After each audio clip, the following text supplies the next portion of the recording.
Всем привет, друзья! Вы на канале Нави, и у меня в гостях Бумыч. И сегодня ему, возможно, предстоит самое неудобное интервью в его жизни. Кирилл, ты готов к этому? Я готов всегда к интервью. Что же будет происходить? Голосуя на платформе Socials, наши дорогие зрители составили рейтинг неудобных вопросов, на которые ты сейчас и ответишь, собственно. Погнали? Погнали. Хорошо, первый вопрос, за который проголосовало 19% пользователей платформы Socials. Хватило ли призовых на квартиру с Blast Global Finals? Ну, я бы не сказал, что накопил. Тяжело сказать, когда еще не пришли призовые эти. При этом ты не знаешь вообще, как что будет. Так что, скорее всего, нет. Еще в процессе, я думаю. Ну, этот мем так стал довольно популярен в интернете. Это, по-моему, мы с тобой это уже обсуждали. Или в Флейме я задавала этот вопрос. Ну, в общем, правда это или нет? Ты действительно собираешься купить себе недвижимость? Да.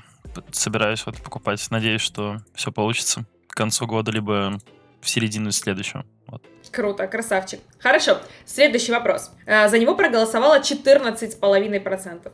При поражениях винишь чаще всего себя, всю команду или конкретного игрока? Ну, вообще, в любом случае, такого нет, что кого-то виню. Всегда, то есть, смотришь демки и понимаешь вообще, что, почему произошло, какие-то важные раунды кто-то отдал и так далее. То есть, каждый раз по-разному, да, проигрыш. Где-то там геймплан был не тот, где-то кто-то индивидуально там не смог показать свою лучшую игру. И, то есть, это множество факторов. И, то есть, всегда это просматриваешь и как бы вместе обсуждаешь, какие ошибки были допущены и так далее. Окей, принимается. Следующий вопрос, за который проголосовало 13%. Стараешься ли ты похудеть? Да, это же очевидно. И как успехи? Все, ты уже как-то вошел в ритм? Когда я был на буткемпе в Украине, двухмесячном, это был сентябрь, 19 года, когда мы ESL Pro Лигу играли. Там все было неплохо, работал с диетологом, занимался физической нагрузкой, и в Москве с этим, не знаю, для меня чуть потяжелее, потому что нету никаких-то там беговых дорожек, не знаю, нету сейчас пока человека, который со мной занимается. Стараюсь следить за питанием, вот, и в выходные дни занимаюсь какой-то минимальной физической нагрузкой, там, выходить погулять, там, по городу и так далее. Хотя сейчас не очень безопасно из-за пандемии. Из-за погоды в том числе. Не самое приятное занятие. Это тоже, да. Хорошо, следующий вопрос. 12% людей решили его тебе задать. Самое обидное поражение 2020 года? Это проиграть с 2-0, который с Vitality был. Потому что с Астралис мы уже вели 1-0, то есть автоматически 1-0 из-за того, что с верхней сетки вышли, а с Vitality выиграли 2 карты, и как бы ты уже понимаешь, что ты сделал реально 80% своей работы, и я считаю, что мы достойны были выиграть ту игру, и потом проиграть 3, это, наверное, было очень обидно. Тем более это случилось как раз-таки уже второй раз. Это точно. Нам тоже было очень больно и обидно, но ничего страшного.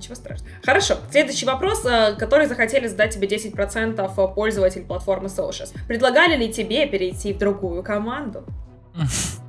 Ну, со времен, когда я был в команде Нави, такого не было, что какие-то предложения там, такого я не помню. Может быть, они какие-то и были там от других организаций, но я думаю, вряд ли. Вот, и так что нет.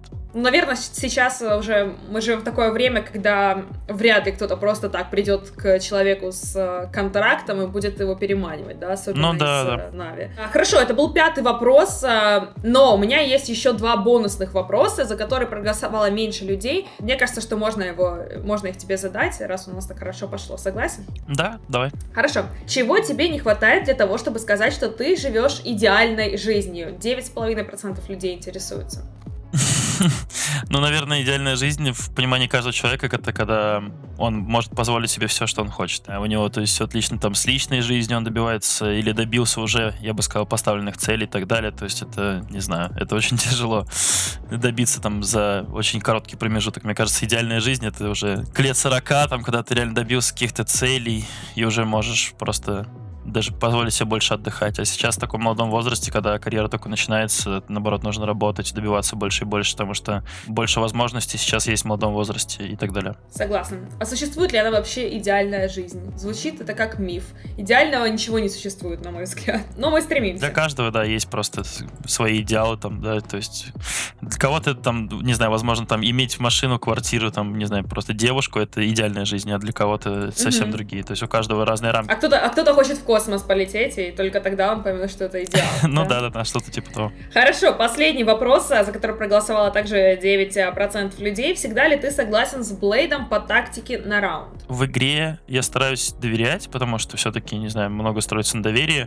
А если брать, допустим, разбор к игре, то мы обсуждаем, почему эти раунды стоит делать там и так далее. То есть это все подготовка к сопернику и геймплан. Мы пытаемся это сделать совместно. Чаще, да, я слушаю и там не согласен, не знаю. Возможно, там, когда уже пересматриваем какие-то демки после матчевые, то какие-то там мысли есть, да, что там, я думал, что, скорее всего, это не сработает, или нужно было скорее сделать что-то другое. Но это как бы нормальный рабочий процесс, и происходит это, не знаю, обычно. Хорошо, это было все, это был последний вопрос. Кирилл, ты прошел это испытание, хотя, как ты думаешь, были какие-то супер провокационные вопросы? Да нет, я не знаю, уже привык. Для меня нет каких-то неудобных особо вопросов. Там, для меня самый вообще неудобный вопрос за все интервью, которые у меня были, это там назови своих там худших тиммейтов и лучших тиммейтов. Ну да. Такое, потому что, не знаю, каждый человек, допустим, не знаю, который играл со мной в команде там и так далее, там, когда задавали такие вопросы, он внес какой-то вклад в то, кем я стал. Вот, и тяжело тут отвечать. Всегда бежать кого-то тоже не хочется или превышать, наоборот. Есть игроки, которым нравится отвечать на подобные вопросы, но это, наверное, уже из-за каких-то их личных конфликтных ситуаций. Но мы не такие, да, Кирилл? Мы не такие. Конечно. Хорошо. Мир, позитив, добро. Спасибо тебе большое, желаю тебе хорошего дня. Спасибо, что заглянул к нам на канал, друзья. И вам спасибо, что посмотрели это видео. Поставьте обязательно лайк, колокольчик. И всем пока. Пока-пока.